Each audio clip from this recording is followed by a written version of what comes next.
The informal European summit in Copenhagen brought no breakthrough in crucial issues troubling the continent. There's no consensus on Ukraine's EU accession and no decision regarding Russia's frozen assets. We'll try to sum up the meeting in the Danish capital with our guest, Tomasz Włostowski, managing partner at EU Strategies and expert in international relations and economy, among many others. Now, let's start with Ukraine's EU accession. So, Viktor Orban has strongly opposed the idea, but that's nothing new. We could have expected that. Now, on the other hand, France has also torpedoed Antonio Costa's idea of changing the rules of admission to make it with the qualified majority rather than unanimity that we have at this moment. So how to explain it?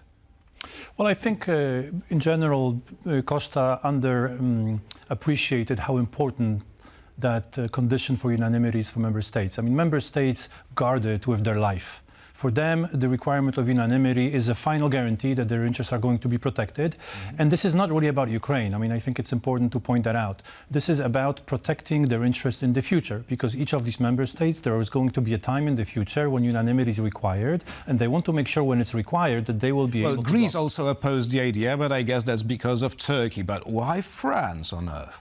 Well, France, I think it's also for foreign affairs in general, because they do see that once you sort of crack open the requirement for unanimity in all areas, then it's, well, in this area, I'm sorry, then it's going to continue in other areas as well. So I think they're quite adamant about protecting it in the future as well. And this is not only about Greece, but it's all about a number of other member states, Croatia with Serbia, for example, and so on. So there is a number of member states that want to protect this right of unanimity because it guarantees their crucial interests in the future. Right. Now, another focal point of the meeting in Copenhagen was the so-called drone wall. And although all the members of this summit agreed that it is important, that we should have it, the decision is it will be built by 2030. Not now. I thought it was a very urgent matter, but it seems I was wrong. And they also couldn't agree who would be responsible for it, because it was the proposal of the European Commission that it will be Brussels, but apparently it will be not. Well, exactly. I think this is another example of a topic that was quite controversial. It wasn't thoroughly prepared. You know, there's a couple of problems with it. One, I think, is that nobody fully understands what a drone wall is. I mean, it sounds nice. We sort of understand in general what it's supposed to do, but what exactly is it? I don't think anybody understands. That's number one.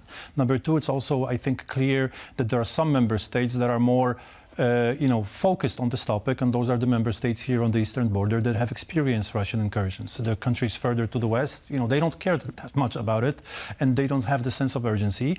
And then there's also this moment, this aspect of who's going to benefit. Because essentially, if we're building something together, there's going to be European money in it. Well, who's going to sell the things needed for this drone wall? Is it going to be drone manufacturers in Poland, or is it going to be some IT companies, service companies from France, Germany, and so on? So deep behind this dispute is really, we need to clarify what it is, because President Macron did mention it's more complicated. I'm quoting from memory, but he says it's more complicated than this, because he wants to understand exactly how this is going to work and how French companies can benefit and how they can participate in this endeavor once we understand what exactly this drone wall is supposed to be.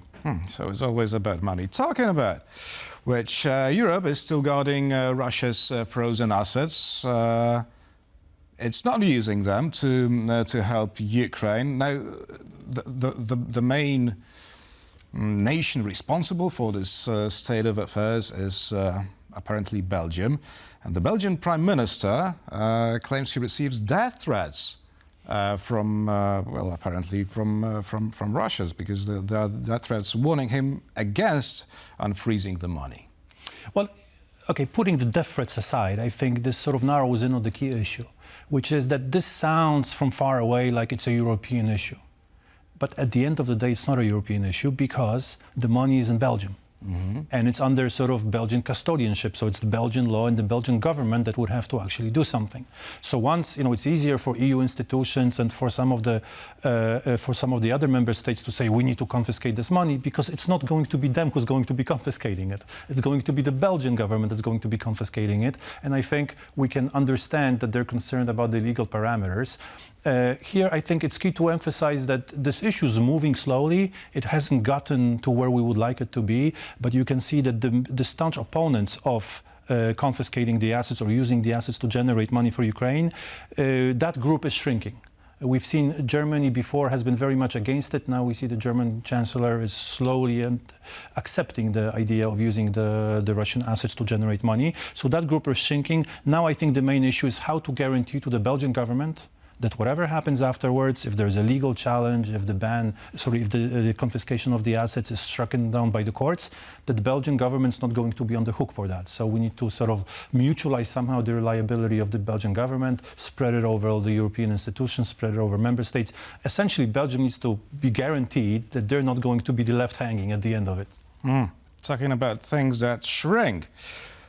Russia has lost nearly 40% of its refining capacity. Well, it's asking now China to send some fuel back, I guess. Now, is the paper tiger, as put by Donald Trump, in big trouble? Well, obviously Russia's in trouble. Obviously is Russia in trouble, and we see signs of that everywhere. So I think keeping that in mind, the latest push of, well, President Trump really, but also the sort of European institutions to focus on energy, and also the Ukrainian sort of focus on energy assets and energy infrastructure in Russia, obviously it's the right target. I mean, we know where Russia gets the money. It's from selling energy to the world. So we know that that's what needs to be targeted. The European Union has done everything it could, most of the things it could on the internal market. Now what we need to do is make sure that the Russian exports to the world, oil and petroleum products, which are sort of being sold above the price cap, are being, we can punish sort of those transactions that violate EU and international sanctions. And that's the focus of EU institutions and also of President Trump. And lastly, very briefly, as Ukraine strikes Russian energy sites, could also Russia be planning to strike Polish energy infrastructure, as Donald Tusk, Polish Prime Minister, alarmed today that some Russian vessels were spotted near the underwater pipelines? Well, look, obviously, I mean, just if we sort of zoom out a little bit, I mean, obviously Russia is going for an escalation. I mean, the drone incursions, the fighter jets, planes over Estonia, this is an escalation. So obviously that's the path. So, I would not exclude the possibility of this happening because, again, we're on an escalatory trajectory, basically, on the Russian side. Tomasz Włostowski, Managing Partner at EU Strategies, was our guest this evening. Thank you very much. It was a pleasure as always. And thank you for watching and stay with us for more news and interviews here on TVP World.